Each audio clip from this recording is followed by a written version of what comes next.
We're going to be looking at the characteristics of the compare and contrast essay.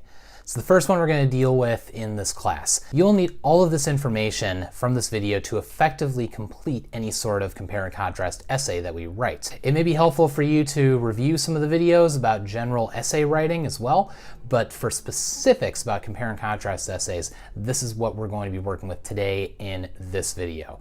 And these are all here for you to review at any time. That's what the videos are here for. So what you need to have an effective compare and contrast essay are two subjects, comparisons between the two, and contrasts between the two.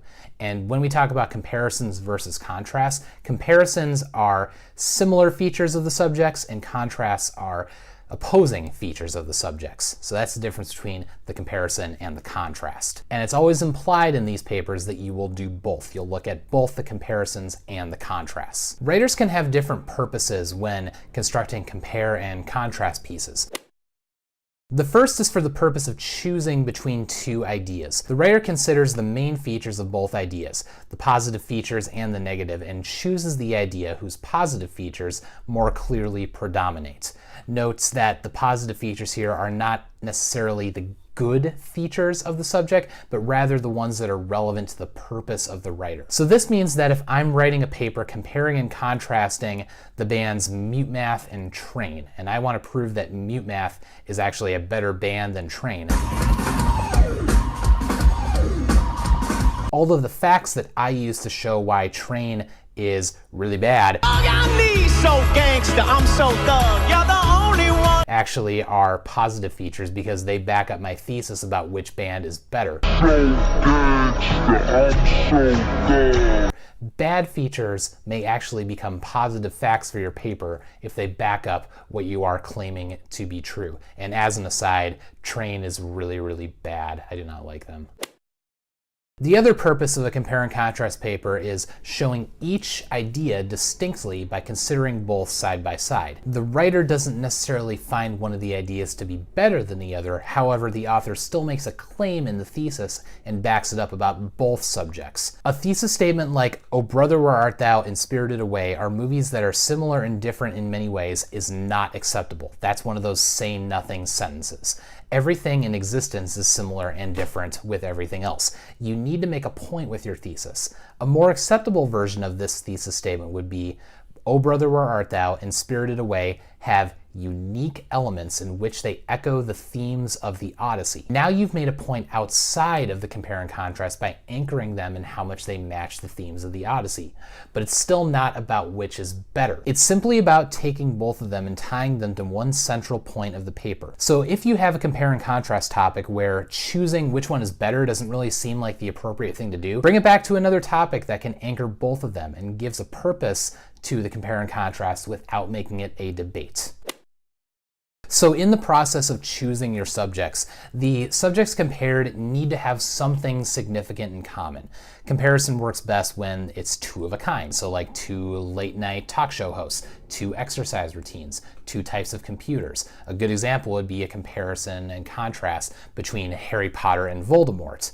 A bad example would be a comparison and contrast between Voldemort and Old Spice deodorant. The two don't really have anything to do with each other. It's not two of a kind of thing. To make the comparison manageable and interesting to your readers, you will need to limit it as well. You would be overly ambitious to try to compare the quote-unquote Russian way of life to the American way of life in 500 words.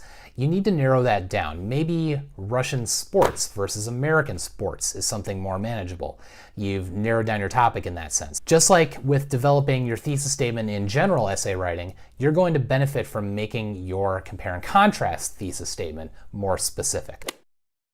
Speaking of the thesis statement, you have to account for the fact that now you have two or more topics instead of just one to plug into the thesis statement formula.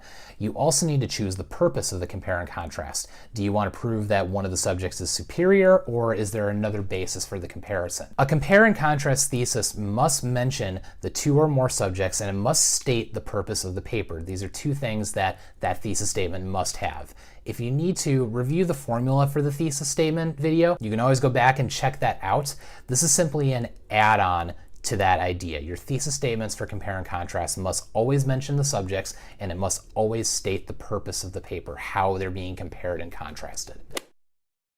Let's also talk a little bit about organizing the paper, because this will help you work this into sort of the expectations for essay writing that we already have. So let's say I'm writing a paper comparing and contrasting two popular late night talk shows, The Tonight Show with Jimmy Fallon and Jimmy Kimmel Live. I have a couple of questions about how I would like to organize this essay.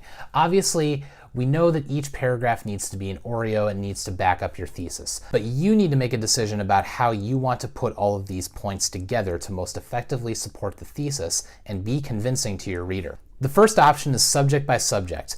You need to set forth all the facts about Fallon and then do the same about Kimmel, right? So you have a Fallon section and a Kimmel section. Next, sum up their similarities and differences. So it's like Fallon paragraph, Kimmel paragraph, compare and contrast paragraph. In your conclusion, state what you think you've shown. The next is point by point. The second way to do the compare and contrast is to compare and contrast as you go. You consider one point at a time, taking up your two subjects alternately. For point by point, you could compare the hosts in one paragraph, the choice of guests in another, the house band in another, and so on, and include more as you desire. Then state what you've shown in the conclusion. Now, subject by subject usually works best for two subjects. If you have more than two, point by point usually tends to work better. However, this is up to you. It's a creative choice that you can make for what you believe works best for your essay. A paragraph is going to be easy for your readers to follow only if you frequently clarify what subject and what point you're discussing. Two techniques can help guide your readers through your comparison: transitions and repetition or restatement. Transitions are signposts that tell your readers where you and they are headed in the paper. Some transitions indicate that you are shifting between ideas, either by finding similarities between them. So you can use words like also, like, likewise, similar, or finding differences. You can use words like but, instead, unlike, whereas, yet. Other transitions indicate that you're moving on to a new point, where you can use words like in addition, also, furthermore, moreover. And repetition and restatement of ideas and points of comparison are really effective at clarifying and linking sentences together, because you're reminding your readers of the topic. You're reminding your readers of where you have been in the paper. You're helping it seem sort of familiar to your reader. They feel comfortable because they've already interacted with those subjects. Take a look at this paragraph. The underlined words are examples of transition words in the paragraph, and the bolded words are examples of parts where we've actually used repetition or restatement.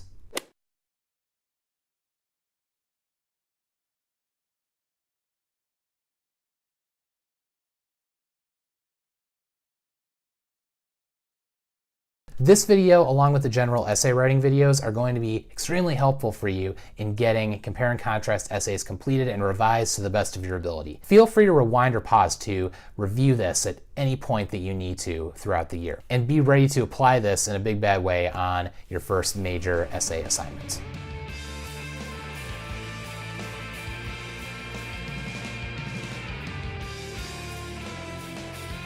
So gangsta, I'm so good.